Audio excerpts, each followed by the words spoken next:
সবাইকে স্বাগত দীপ্ত সংবাদে। সাথে রয়েছে দোলা ডলোরেস। শুরুতেই জানাবো সংবাদ শিরোনাম। শত্রুরা আবার মাথাচাড়া দিতে শুরু করেছে, মন্তব্য ফখরুলের। 7 নভেম্বর উপলক্ষে কর্মসূচি ঘোষণা।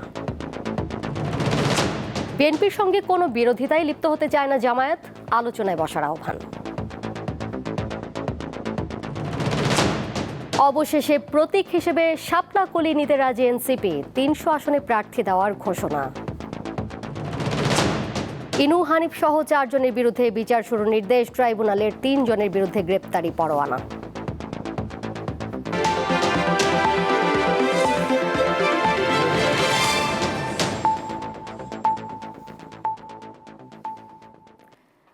7 নভেম্বর জাতীয় বিপ্লব ও সংহতি দিবস উপলক্ষে 10 দিনের কর্মসূচি ঘোষণা করেছে বিএনপি। রাজধানীর নয়াপল্টনে দলের যৌথ সভা শেষে এক সংবাদ সম্মেলনে এই কর্মসূচি ঘোষণা করেন মহাসচিব মির্জা ফখরুল ইসলাম আলমগীর। বলেন, বাংলাদেশে শত্রুরা আবার মাথাচাড়া দিয়ে উঠতে শুরু করেছে। 7 নভেম্বর জাতীয় বিপ্লব ও সংহতি দিবস উদযাপন উপলক্ষে রোববার দুপুরে রাজধানীর নয়াপল্টনে বিএনপির কেন্দ্রীয় কার্যালয়ে ঢাকা মহানগরীর নেতাদের সঙ্গে যৌথ সভা করেন বিএনপি মহাসচিব মির্জা ফখরুল ইসলাম আলমগীর। সভা শেষে 10 দিনের কর্মসূচি ঘোষণা করেন তিনি। আমরা 10 দিন ব্যাপী কর্মসূচি নিয়েছি। 7ই নভেম্বর মহান জাতীয় বিপ্লব ও সংহতি দিবস উপলক্ষে ওই দিন সকাল 6টায় নয়াপল্টনের বিএনপি কেন্দ্রীয় কার্যালয়ে সহ সারা দেশে দলীয় কার্যালয়গুলোতে দলীয় পতাকা উত্তোলন করা হবে। এ সময় তিনি বলেন, সামাজিক যোগাযোগ মাধ্যমে মিথ্যা প্রচার করে নৈরাজ্য সৃষ্টি করা হচ্ছে। আমরা দেখছি যে বাংলাদেশের শত্রুরা তারা আবার মাথা চালা দিয়ে উঠতে শুরু করেছে, মাথা তুলে উঠতে শুরু করেছে। আমরা দেখছি যতই সময় যাচ্ছে ততই বাংলাদেশে একটা অ্যানার্কিক সিচুয়েশন, একটা পুরোপুরি একটা নৈরাজ্য সৃষ্টি করার অপচেষ্টা চলছে।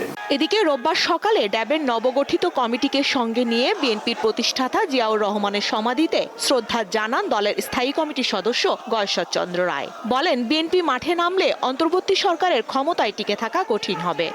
আমরা যতটা সুষ্ঠু অবাধ নির্বাচন চাই, তাই হয়তো যেভাবে প্রতিবাদ করার কথা আমাদের পক্ষ থেকে আমরা সেইভাবে প্রতিবাদ করছি। কারণ আমরা যদি প্রতিবাদ করি বা আমরা যদি মাঠে নামি, তাতে সরকার টিকে থাকবে কিনা সন্দেহ। ঐক্যমত্য কমিশন জাতির সাথে প্রতারণা করেছে, তবে এর প্রতিবাদ যেভাবে করা দরকার সেভাবে হচ্ছে না বলেও মন্তব্য করেন বিএনপির এই স্থায়ী কমিটির সদস্য। এই 7 জন কমিশনার যে প্রতারণা করছে। স্বস্তিকা সিংহ, দীপ্ত সংবাদ, ঢাকা। বিএনপি যতই উস্কানি দিক, জামায়াত বিএনপির সঙ্গে কোনো ধরনের বিরোধিতায় লিপ্ত হতে চায় না বলে মন্তব্য করেছেন দলটির নায়েবে আমির সৈয়দ আবদুল্লাহ মোহাম্মদ তাহের। দেশের বর্তমান পরিস্থিতিতে বিএনপিকে আলোচনার টেবিলে বসার আহ্বান জানিয়েছেন তিনি। বিভিন্ন জায়গা থেকে কিছুটা বিভ্রান্তিকর বক্তব্য আসছে। দেশের চলমান রাজনৈতিক পরিস্থিতি নিয়ে রবিবার সংবাদ সম্মেলন ডাকে বাংলাদেশ জামায়াত ইসলামী। সন্ধ্যায় রাজধানীর মগবাজারে কেন্দ্রীয় কার্যালয়ে দলের নায়েবে আমির আবদুল্লাহ মোহাম্মদ তাহের গণভোট, জাতীয় নির্বাচন ও বিএনপির করা অভিযোগ প্রসঙ্গে কথা বলেন। এই গণভোটও 80% লোক আর পক্ষে থাকবে এবং এটারই প্রতিফলন হবে জাতীয় নির্বাচন। জামায়াতের নায়েবে আমির বলেন, পৃথিবীর কোথাও গণভোটে নোট অফ ডিসেন্ট দেওয়ার নজির নেই। সংসদ নির্বাচনের আগে নভেম্বরের মধ্যেই গণভোট দেওয়ার দাবি জানান তিনি। একটা কথা বলছেন, গণভোট করতে হলে অনেক টাকা খরচ হবে। টাকা তো কিছু খরচ হবে, অনেক হবে না, কিছু খরচ হবে। এবং একটা জাতির পরিবর্তনের জন্য যে টাকা খরচ হবে সেটা গুরুত্বপূর্ণ, নাকি সাদাবাজ দখলবাজদের সুবিধা করার জন্য আমরা ভিন্ন প্রক্রিয়া অ্যাভয়েড করে যাব, সেটা ভালো হবে। তিনি বলেন, বিএনপি যতই উস্কানি দিক, জামায়াত বিএনপির সঙ্গে কোনো ধরনের বিরোধিতায় লিপ্ত হবে না। খোলামেলা আলোচনার জন্য একসঙ্গে বসতে বিএনপির প্রতি আহ্বান জানান। আসুন, বিএনপি এবং জামাত ইসলামী আমরা একসাথে বসি, আমরা দেশের এই পরিস্থিতি নিয়ে খোলামেলা আলোচনা করি। আমাদের যে চার্টার অফ জুলাই যেগুলো আছে দেশের জন্য অত্যন্ত প্রয়োজন, যেগুলো নিয়ে আজকে সমস্যা, আসুন সব ইস্যু নিয়ে আমরা বসি। তিনি অভিযোগ করে বলেন, সরকার সবাইকে সন্তুষ্ট করার চেষ্টা করছে। ফ্যাসিবাদ পতনের পর গুণগত পরিবর্তনের প্রত্যাশা ছিল, কিন্তু রাজনৈতিক দলগুলোর মধ্যে কোনো পরিবর্তন আসেনি। কিছুটা আপনাদেরকে সন্তুষ্ট করব, কিছুটা বিএনপিকে সন্তুষ্ট করব, কিছুটা অন্যদেরকে সন্তুষ্ট করব। কোনো মহলের ফাঁদে পা না দেওয়ার জন্য অন্তর্বর্তী সরকারের প্রতি আহ্বান জানান তিনি। লিখিত ভিত্তি দেওয়ার জন্য গণভোটের প্রয়োজন বলে আমরা সকলে একমত হয়েছি। জহুরুল মোহসান, দীপ্ত সংবাদ, ঢাকা। দলও সেখানে বক্তব্য জাতীয় নাগরিক পার্টি এনসিপি দলীয় প্রতীক হিসেবে শাপলা কলি নেবে বলে জানিয়েছেন দলের মুখ্য সমন্বয়ক নাসির উদ্দিন পাটোয়ারি। একই সাথে ৩০০ আসনে প্রার্থী দেওয়ার কথা জানিয়ে তিনি বলেন, বৃহত্তর চিন্তা থেকে এনসিপি শাপলা কলি নিচ্ছে। আগামীতে ধানের শীষ ও শাপলা কলির মধ্যে হাড্ডাহাড্ডি লড়াই হবে বলেও মন্তব্য করেন তিনি। প্রতীকসহ বিভিন্ন ইস্যু নিয়ে প্রধান নির্বাচন কমিশনারের সাথে বৈঠক করতে রোববার আগারগাঁও নির্বাচন ভবনে যায় এনসিপির ৩ সদস্যের প্রতিনিধি দল। প্রায় ১ ঘন্টার বৈঠক শেষে দলের মুখ্য সমন্বয়ক নাসির উদ্দিন পাটোয়ারি জানান, শাপলাকলি প্রতীক পেতে চায় এনসিপি। এজন্য নতুন করে আবেদন করেছেন তারা। তৃণমূল পর্যায়েও শাপলাকলি প্রতীককে ইতিবাচকভাবে নিয়েছে। নির্বাচন কমিশন আমরা যতটুকু চিন্তা করেছি, তারা এক ধাপ একটু বেড়ে চিন্তা করে সেখানে কলি, শাপলা এবং কলি অন্তর্ভুক্তি করেছে। তো আমরা এটা পজিটিভলি নিয়েছি এবং তাদেরকে আমরা আহ্বান জানিয়েছি যে দ্রুত গতিতে যাতে এনসিপির যে নিবন্ধন প্রক্রিয়া এটা সম্পূর্ণ করে আমরা যাতে আমাদের মাঠে প্রতীক নিয়ে যেতে পারি সেই বিষয়ে সুরাহা সমাধানের করার জন্য। এবং আগামীতে ইনশাল্লাহ ধানের শীষ এবং শাপলাকলির হাড্ডাহাড্ডি লড়াই হবে। জামায়াত ধর্মীয় বিভাজনের রাজনীতি এবং বিএনপি চাঁদাবাজি ছেড়ে এলে তাদের সাথে জোটবদ্ধ হওয়ার কথা এনসিপি ভেবে দেখবে বলেও জানান তিনি। যদি বিএনপি সন্ত্রাস, চাঁদাবাজি, দুর্নীতি এগুলো ছেড়ে আসে এবং সংস্কারে তারা পক্ষে থাকে, সেটাও আমরা ভেবে দেখবো। আবার যদি জামাত ধর্মীয় ফেসিবাদ এবং ধর্মীয় যে বিভাজনের সৃষ্টি রাজনীতি বাংলাদেশে করতেছে সে জায়গা থেকে সরে আসে, সেটাও আমরা ভেবে দেখব। এদিকে বিকেলে এক সংবাদ সম্মেলনে দেশের মোট ভোটারের সংখ্যা জানান ইসি সচিব। বর্তমানে বাংলাদেশের ভোটারের সংখ্যা হচ্ছে 12,76,12,384, 13,04,880 জন এই সংখ্যাটা বেড়েছে। এছাড়া ত্রয়োদশ সংসদ নির্বাচনকে সামনে রেখে চলতি সপ্তাহেই নতুন দল নিবন্ধনের গণবিজ্ঞপ্তি প্রকাশ করা হবে বলে জানান তিনি। তো সেই জন্যই অপেক্ষায় আছি। শিউলি শবনম, দীপ্ত সংবাদ, ঢাকা। জুলাই সনদ ও জাতীয় ঐকমত্য কমিশনের সংস্কার ভেস্তে দিতে চায় বিএনপি, আর নির্বাচন পেছানোর চেষ্টায় রয়েছে জামায়াতে ইসলামী, এমনটি বলেছেন জাতীয় নাগরিক পার্টি এনসিপির আহ্বায়ক নাহিদ ইসলাম। রবিবার দুপুরে রাজধানীতে দলটির কার্যালয়ে সংবাদ সম্মেলনে তিনি বলেন, রাষ্ট্র সংস্কার, জাতীয় নির্বাচন ও গণভোট সহ বিভিন্ন বিষয়ে দেশের রাজনৈতিক অনৈক্য সৃষ্টি হয়েছে। এই জন্য বিএনপি ও জামায়াতে ইসলামীকে সমানভাবে দোষারোপ করেন নাহিদ ইসলাম। বলেন, একটি বড় রাজনৈতিক দল সংস্কারকে ভেস্তে দিচ্ছে আর আরেকটি দল নির্বাচন পেছানোর চেষ্টা করছে। সংস্কারের বিপক্ষে কোনো দলের সঙ্গে জোটে যাওয়া সম্ভব নয় বলেও জানান তিনি। নাহিদ ইসলাম আরও বলেন, জুলাই সনদ আদেশ অবশ্যই প্রধান উপদেষ্টা ডক্টর মোহাম্মদ ইউনূসকেই জারি করতে হবে। সব প্রশ্নকে চাপিয়ে গণভোট আগে না পরে, ইলেকশনের দিন না পরে, বিএনপি একটা পক্ষে, জামাত একটা পক্ষে, আমরা বলতেছি এইটা হচ্ছে জনগণের দৃষ্টি মূল জায়গা থেকে সরানো হচ্ছে। ফলে একদল সংস্কারকে ভেস্তে দিচ্ছে, আরেক দল নির্বাচনকে পেছানোর চেষ্টা করছে। সার্বিক পরিস্থিতিতে আমাদের মূল্যায়ন এটাই, তবে আমরা এই দুইটার কোনোটাই চাই না। আমরা চাই যথাসময়ে নির্বাচন হবে ফেব্রুয়ারিতে, এবং জুলাই সনদেরও আইনি ভিত্তি পাবে এবং বাস্তবায়ন হবে। তবে জুলাই সনদ অবশ্যই এবং অবশ্যই ডক্টর মোহাম্মদ ইউনূসকে জারি করতে হবে। যদি সংস্কারের পক্ষে কেউ না থাকে তাহলে তাদের সাথে আমাদের জোটে যাওয়া সম্ভব নয়। শুরু হলো জাতীয় নির্বাচন 2026 অনুষ্ঠানের আনুষ্ঠানিক প্রচারণা। সোমবার প্রধান উপদেষ্টার অফিসিয়াল ফেসবুক পেজে এক পোস্টের মাধ্যমে এই ঘোষণা দিয়েছেন প্রধান উপদেষ্টা ডক্টর মোহাম্মদ ইউনূস। নির্বাচন নিয়ে করা প্রথম টিজার পোস্ট করে এই ঘোষণা দেন তিনি। টিজারে ইতিহাসের সবচেয়ে গুরুত্বপূর্ণ নির্বাচনে অংশ নিতে সকলকে আহ্বান জানিয়েছেন গুমের শিকার বিডিআর হত্যাকাণ্ডের তদন্ত কার্যক্রমের সমন্বয়ক অবসরপ্রাপ্ত ক্যাপ্টেন ডক্টর খান সুবাইল বিন রফিক। পোস্টে বলা হয়, ফেব্রুয়ারি 2026-এ উৎসব মুখর পরিবেশে ভোট হবে। ফেব্রুয়ারি নির্বাচনের মধ্য দিয়ে দেশের মালিকানা বুঝে নেবে দেশের জনগণ।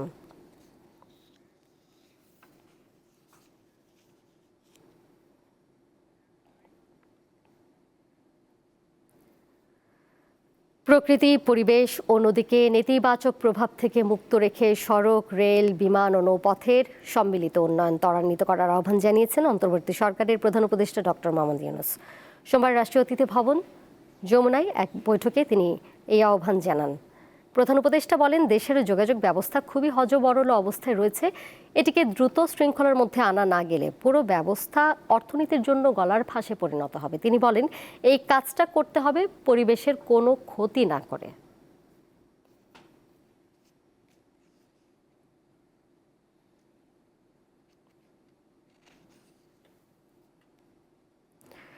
জুলাই আগস্ট আন্দোলনে কুষ্টিয়ায় 6 জনকে হত্যা সহ সুনির্দিষ্ট অভিযোগের ভিত্তিতে মানবতা বিরোধী অপরাধের 2 মামলায় হাসানুল হক ইনু ও মাহবুবুল আলম হানিফ সহ 4 আওয়ামী লীগ নেতার বিচার শুরুর নির্দেশ দিয়েছে আন্তর্জাতিক অপরাধ ট্রাইব্যুনাল। একই সঙ্গে তাদের বিরুদ্ধে গ্রেপ্তারি পরোয়ানা জারি করেছে ট্রাইব্যুনাল। জুলাই আন্দোলনে কুষ্টিয়ায় 6 হত্যা, ষড়যন্ত্র ও উস্কানি সহ মোট 3 অভিযোগে আওয়ামী লীগের যুগ্ম সাধারণ সম্পাদক মাহবুবুল আলম হানিফ সহ 4 জনের বিরুদ্ধে মানবতা বিরোধী অপরাধের মামলায় আনুষ্ঠানিক অভিযোগ গঠনের আদেশ দিয়েছে ট্রাইব্যুনাল। আন্তর্জাতিক অপরাধ ট্রাইব্যুনাল 2 এর চেয়ারম্যান বিচারপতি নজরুল ইসলাম চৌধুরীর নেতৃত্বাধীন 3 সদস্যের বিচারিক প্যানেলে রবিবার এই আদেশ দেয়।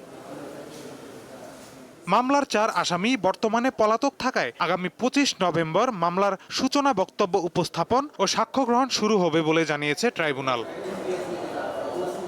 এদিকে কুষ্টিয়ায় সংগঠিত মানবতা বিরোধী অপরাধের অপর এক মামলায় হাসানুল হক ইনুর বিরুদ্ধে 7 হত্যাকাণ্ড সহ 8 অভিযোগ গঠন করে 30 নভেম্বর সূচনা বক্তব্য ও সাক্ষ্য গ্রহণ শুরুর দিন ধার্য করেছে একই ট্রাইব্যুনাল। এই যে পুরো মানবতা বিরোধী অপরাধ সংগঠন হয়েছে বাংলাদেশে, সেই ব্যাপারে তার যে রোল সেগুলোকে আমরা অভিযোগ আকারে নিয়ে এসেছিলাম। সেগুলোর ভিত্তিতে মোট 8টি অভিযোগ তার বিরুদ্ধে গঠন করা হয়েছে। একই রকম অভিযোগে মাহবুবুল আলম হানিফ, যিনি আওয়ামী লীগের অন্যতম একজন নেতা, এবং তার সহ কুষ্টিয়া আওয়ামী লীগের আরও 3 জন নেতা সহ মোট 4 জনের বিরুদ্ধে আরও একটি মামলায় অভিযোগ গঠন হয়েছে। এ সময় ইনু নিজেকে নির্দোষ দাবি করে খালাস চাইলেও তা ট্রাইব্যুনাল আমলে নেয়নি বলে জানান আসামি পক্ষের আইনজীবী। জোর গলায় বলেছেন যে উনি সম্পূর্ণরূপে নির্দোষ। উনি বলছেন মামলাটি উদ্দেশ্য প্রণোদিত এবং রাজনৈতিক আক্রোশের উনি শিকার, যেখানে সরকার নিজেই বলেছে অনেক গায়েবী মামলা হয়েছে। তো উনি দাবি করেছেন যে উনি ওই অনেক গায়েবী মামলার মধ্যে উনি একজন। এদিকে জুলাই গণ অভ্যুত্থানে রাজধানীর চানখারপুলে 6 জনকে হত্যার ঘটনায় মানবতা বিরোধী অপরাধের মামলায় ডিএমপির সাবেক কমিশনার হাবিবুর রহমান সহ 8 আসামির বিরুদ্ধে 13তম দিনের সাক্ষ্য গ্রহণ শেষ হয়েছে। মাহিদুর রহমান, দীপ্ত সংবাদ, ঢাকা। 5 দফা দাবিতে টানা 21 দিনের মতো অবস্থান কর্মসূচি পালন করেছেন ইবতেদায়ী মাদ্রাসার শিক্ষকরা। রবিবার প্রেসক্লাব থেকে যমুনা অভিমুখে একটি লং মার্চ কর্মসূচির ঘোষণা দিলেও পুলিশি বাধায় সেটি পণ্ড হয়ে যায়। পরে সচিবালয় শিক্ষক প্রতিনিধিদের সাথে বৈঠকে কারিগরি ও মাদ্রাসা শিক্ষা বিভাগের সচিব জানান, আগামীকাল সকালে এমপিওর ফাইলে স্বাক্ষর করা হবে। জাতীয়করণের ঘোষণার দ্রুত বাস্তবায়ন, মাদ্রাসা শিক্ষা বিভাগে পাঠানো 1089টি প্রতিষ্ঠানের ফাইল দ্রুত অনুমোদন সহ 5 দফা দাবিতে আন্দোলন চালিয়ে যাচ্ছেন সারা দেশের ইবতেদায়ী মাদ্রাসা শিক্ষকরা। তারা জানান, 28 জানুয়ারি শিক্ষা মন্ত্রণালয়ের পক্ষ থেকে ইবতেদায়ী মাদ্রাসাগুলোর জাতীয়করণের ঘোষণা দেয়া হলেও এখনও তা বাস্তবায়ন হয়নি। বিগত সরকারগুলো আশ্বাস দিয়েছিল, বাজেট করেছিল, কিন্তু আমাদের প্রতিষ্ঠানগুলো এমপিওভুক্তও করে নাই। এই সরকার 28 জানুয়ারি আমাদেরকে জাতীয়করণ করার জন্য একটা ঘোষণা দিয়েছিল, সেই ঘোষণা বাস্তবায়ন আজ পর্যন্ত হচ্ছে না। তারা বলেন, বিভিন্ন অজুহাতে চাকরি জাতীয়করণের প্রক্রিয়া আটকে রাখা হয়েছে। 41 বছর ধরে মানবেতর জীবনযাপন করছেন বলেও দাবি করেন তারা। আমরা দীর্ঘ 40 বছর বেতন বঞ্চিত। আর কতদিন মানুষ না খেয়ে বিনা বেতনে বেকার দিতে পারে? মাসিক কোনো বেতন দেন, একটা ভাতা দেয় 3500 প্রধান আর সহকারী 3300। দাবি আদায় না হওয়া পর্যন্ত অবস্থান কর্মসূচি অব্যাহত রাখার ঘোষণা দিয়েছেন আন্দোলনরত শিক্ষকরা। জাতীয়করণের ঘোষণা লিখিত আকারে আমাদের হাতে, আমাদের সচিবদের হাতে প্রেরণ করুন। ওরা আমাদের সাথে তাল বাহানা এবং প্রতারণা করতেছে। আমাদের দাবি একটাই, আমরা জাতীয়করণ চাই। আমরা জাতীয়করণ নিয়ে আমরা বাসায় ফিরবো। দুপুর 2টায় শিক্ষকরা প্রেস ক্লাব থেকে যমুনা অভিমুখে লং মার্চের কর্মসূচি ঘোষণা করলেও পুলিশি বাধায় সেটি পণ্ড হয়ে যায়। পরে সচিবালয়ে কারিগরি ও মাদ্রাসা শিক্ষা বিভাগের সচিবের সাথে বৈঠক করে শিক্ষক নেতারা। বৈঠকে সোমবার সকালের মধ্যে এমপিওর ফাইলে স্বাক্ষরের আশ্বাস দেন তিনি, কিন্তু প্রত্যাশা পূরণ না হওয়ায় কর্মসূচি চালিয়ে যাওয়ার ঘোষণা দেন শিক্ষক নেতারা। হেদায়েতুল্লাহ সীমান্ত, দীপ্ত সংবাদ, ঢাকা। নির্বাচনের কারণে আগামী বছর বিশ্ব ইজতেমা রোজার ঈদের পর হবে বলে জানিয়েছেন ধর্ম উপদেষ্টা আফম খালিদ হোসেন। রবিবার ধর্ম মন্ত্রণালয়ে এক বৈঠক শেষে তিনি জানান, ইজতেমার তারিখ চূড়ান্ত হয়নি, তবে 2 পক্ষই নির্বাচনের পর ইজতেমার বিষয়ে সম্মতি দিয়েছে। এদিকে ধর্মীয় বক্তা জাকির নায়েককে বাংলাদেশে আনতে তার ভক্তরা চেষ্টা করছে বলে জানান উপদেষ্টা। তাদের একটি গ্রুপ ধর্ম উপদেষ্টার সঙ্গে দেখা করেছে। ধর্ম উপদেষ্টা বিষয়টি নিয়ে মতামত না দিয়ে স্বরাষ্ট্র ও পররাষ্ট্র মন্ত্রণালয়ে যোগাযোগ করতে জাকির নায়েকের অনুসারীদের পরামর্শ দিয়েছেন বলেও জানান তিনি। তবে নির্বাচনের আগে হচ্ছে না, এটা বসে সিদ্ধান্ত নিতে হবে। তবে ইলেকশনের আগে হচ্ছে না, ইলেকশনের পরে সুবিধাজনক সময়ে তারিখ নির্ধারিত হবে। না, সময় ঠিক হয় নাই, তবে নির্বাচনের আগে হচ্ছে না। ইজতেমাটা উভয় গ্রুপের ইজতেমা নির্বাচনের পরেই অনুষ্ঠিত হবে। দেশের তৈরি পোশাক খাতের ব্যবসায়ীরা বলছেন তারা এখন দিশাহীনভাবে ঘুরে বেড়াচ্ছেন। এ থেকে উত্তরণের রাজনৈতিক সরকারের বিকল্প নেই। একই অনুষ্ঠানে বিএনপির স্থায়ী কমিটির সদস্য আমির খসরু মাহমুদ চৌধুরী বলেন, বিএনপি ক্ষমতায় গেলে সরকারি অনেক সেবা বেসরকারি পর্যায়ে ছেড়ে দেওয়া হবে। দেশের রপ্তানি আর শতকরা ৮৩% আসে তৈরি পোশাক খাতের হাত ধরে। এছাড়া দেশের অর্থনীতিতেও এর অবদান কোনোভাবে খাটো করে দেখার সুযোগ নেই। রবিবার রাজধানীর এক হোটেলে গার্মেন্ট বাইং হাউস অ্যাসোসিয়েশনের সংবাদ সম্মেলনে উদ্যোক্তারা বলেন, সরাসরি ও পরোক্ষ কর্মসংস্থানে গুরুত্বপূর্ণ ভূমিকা রাখা এই খাতের এখন বেহাল দশা। কোনো সময় আমাদের ইলেকট্রিসিটির সমস্যা, কোনো সময় আমাদের লেবারের সমস্যা বা এফিসিয়েন্সির সমস্যা, নানা সমস্যাগুলো নিয়ে কিন্তু আমরা প্রতিনিয়ত না, মোটামুটি সবসময় এটা চলছে। বাইং হাউস অ্যাসোসিয়েশনের সভাপতি বলেন, অন্তর্বর্তী সরকার রপ্তানি যে লক্ষ্যমাত্রা ঠিক করেছে তা দিশাহীন।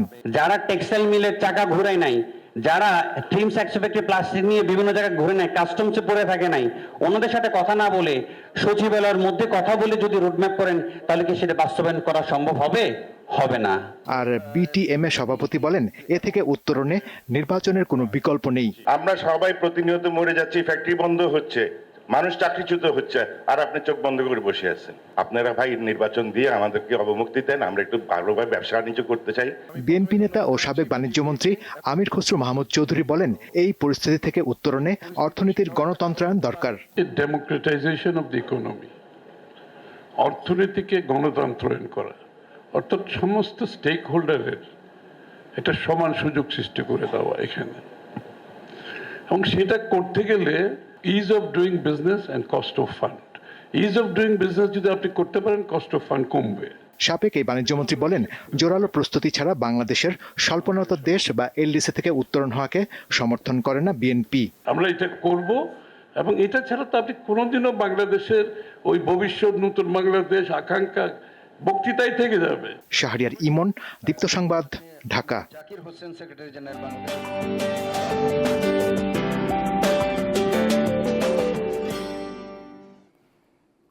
বাজারে ঝলমলে কাচের চুড়ির পেছনে লুকিয়ে আছে আগুন আর নিপুণ হাতে গড়া এক কঠোর কাজ।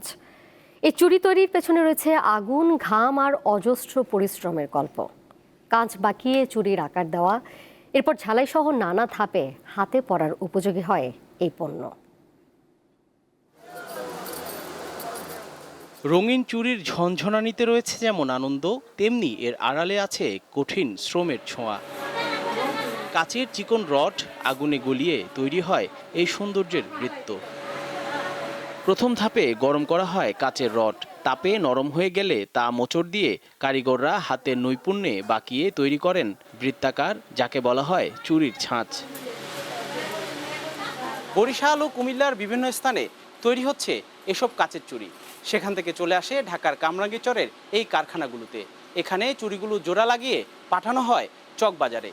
এখানে 72 ঘন্টা গুনতেছি, গনার পরে এটা মার্কেটে যাবে, মার্কেট থেকে কালার হবে, এরপরে বিভিন্নভাবে বিভিন্ন দেশে পৌঁছায় যাবো, এটা মেয়েরা হাতে দিবে। তবে এই ব্যবসায় দিন দিন বাড়ছে অনিশ্চয়তা। প্রতিযোগিতায় টিকতে হিমশিম খাচ্ছেন সংশ্লিষ্টরা। এখন কারেন্ট বিল, আপনার গ্যাস বিল, তারপরে তেলের বিল অতিরিক্ত দাম, যার কারণে মালিককে আগের মতন দিতে পারতেছে না। এই জন্য আর ন্যায্য মূল্য পাইতেছে না, আমরাও পাইতেছি না, আরও পাইতেছে না।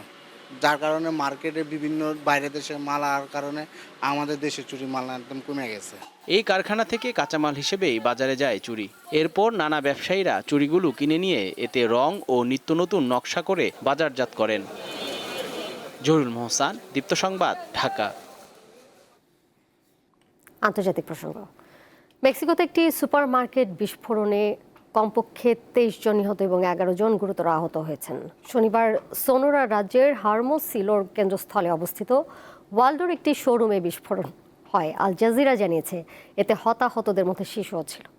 আহত ব্যক্তিদের হারমোসিলোর হাসপাতালে চিকিৎসা দেওয়া হচ্ছে। দুর্ঘটনার কারণ উদ্ঘাটনে পূর্ণাঙ্গ ও স্বচ্ছ তদন্তের নির্দেশ দেওয়া হয়েছে বলে জানিয়েছে স্থানীয় জননিরাপত্তা কর্তৃপক্ষ।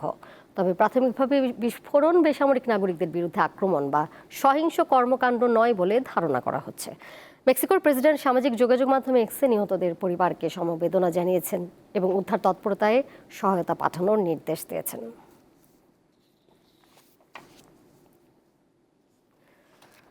কয়েকদিনের প্রবল বৃষ্টির জেরে বড় ধরনের ভূমিধস হয়েছে কেনিয়ার পশ্চিমাঞ্চলীয় প্রদেশের পাহাড়ি অঞ্চলে। এতে অন্তত 21 জন নিহত হয়েছেন। এই ঘটনায় 30 জন নিখোঁজ রয়েছেন। শুক্রবার গভীর রাতে কেনিয়ার পশ্চিমাঞ্চলীয় প্রদেশ এলগেও মারাকোয়েতের চেসঙ্গোজ জেলার পাহাড়ি অঞ্চলে এই ভূমিধস হয়। এ সময় বেশিরভাগ মানুষ ঘুমিয়েছিলেন। আহতদের মধ্যে 30 জনকে হেলিকপ্টারে করে নিকটবর্তী শহরের হাসপাতালে ভর্তি করা হয়। ভূমিধসের রিফট উপত্যকা অঞ্চলের 1000-এরও বেশি বাড়িঘর ধ্বংস এবং রাস্তাঘাট ব্যাপকভাবে বিধ্বস্ত হয়েছে। শনিবার থেকে উদ্ধার তৎপরতা শুরু করেছেন উদ্ধারকর্মীরা। তবে সড়ক যোগাযোগ ব্যবস্থা ভেঙে পড়ায় এবং বৃষ্টি অব্যাহত থাকায় উদ্ধার তৎপরতায় ব্যাহত হচ্ছে। বাংলাদেশ প্রিমিয়ার লিগের আসন্ন আসরে ফ্র্যাঞ্চাইজি নেওয়ার জন্য আবেদন করা 11 প্রতিষ্ঠানের মধ্যে প্রাথমিক যাচাই বাছাই বাদ পড়েছে এসকিউ স্পোর্টস, মাইন্ড ট্রি এবং বাংলামার্ক গ্রুপ। রবিবার বিপিএল সংক্রান্ত এক মিটিংয়ের পর সংবাদ সম্মেলনে এইসব কথা জানান বিপিএলের সদস্য সচিব ইফতেখার রহমান মিঠু। বিপিএল এর আগে 3টি আসরে চিটাগাং কিংস নামে ফ্র্যাঞ্চাইজি দল নিয়েছিল এসকিউ স্পোর্টস। তবে সবগুলো আসরেই পারিশ্রমিক সংক্রান্ত জটিলতা ছাড়াও বেশ কিছু বকেয়ার অভিযোগ তৈরি হয়েছিল এই ফ্র্যাঞ্চাইজিকে ঘিরে। তাই এবার প্রাথমিক বাছাইয়েই তাদের আবেদন নাকচ করে বিসিবি। একই সাথে বিসিবির বিরুদ্ধে এসকিউ স্পোর্টসের করা আপিলের ওপর স্থগিতাদেশ দিয়েছে হাইকোর্ট। যারা শর্ত পূরণ করবে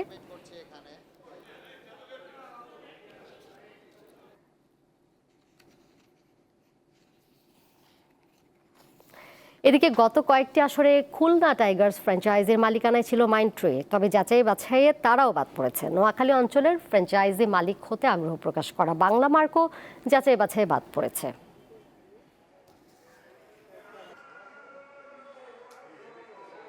আমরা শর্টলিস্ট করে 11টা থেকে 8টা করা হয়েছে। যেই আমাদের চার্টার্ড অ্যাকাউন্টেন্ট কোম্পানি, ওরা ব্যাপারটা হচ্ছে যে শুধু অনেক ডকুমেন্ট চাওয়া হয়েছিল আপনি ইউআইতে, এইসব ডকুমেন্ট শর্টেজ এই 3টা কোম্পানি ছিল বলে তারা কোয়ালিফাই করতে পারে। বিসিবি আসলে এখন যে কাউকে আসলে কনসিডার করতে পারবে চিটাগংয়ের যে বিপিএল টিম সেটা দেওয়ার জন্য, এবং সেটা টার্মস অ্যান্ড কন্ডিশনস যারাই ফুলফিল করবে তাকেই আসলে দিতে পারবে। এই মর্মে এখন লিগ্যাল পজিশনটা দাঁড়ায়। এই সাথে শেষ করব দীপ্ত সংবাদ। যাবার আগে শিরোনামগুলো জানিয়ে দেবো আরও একবার। শত্রুরা আবার মাথাচাড়া দিতে শুরু করেছে মন্তব্য ফখরুলের। 7 নভেম্বর উপলক্ষে কর্মসূচি ঘোষণা। বিএনপির সঙ্গে কোনো বিরোধিতায় লিপ্ত হতে চায় না জামায়াত, আলোচনায় বসার আহ্বান। অবশেষে প্রতীক হিসেবে শাপলা কলি নিতে রাজি এনসিপি, 300 আসনে প্রার্থী দেওয়ার ঘোষণা। ইনু হানিফ সহ 4 জনের বিরুদ্ধে বিচার শুরুর নির্দেশ ট্রাইব্যুনালের, 3 জনের বিরুদ্ধে গ্রেপ্তারি পরোয়ানা।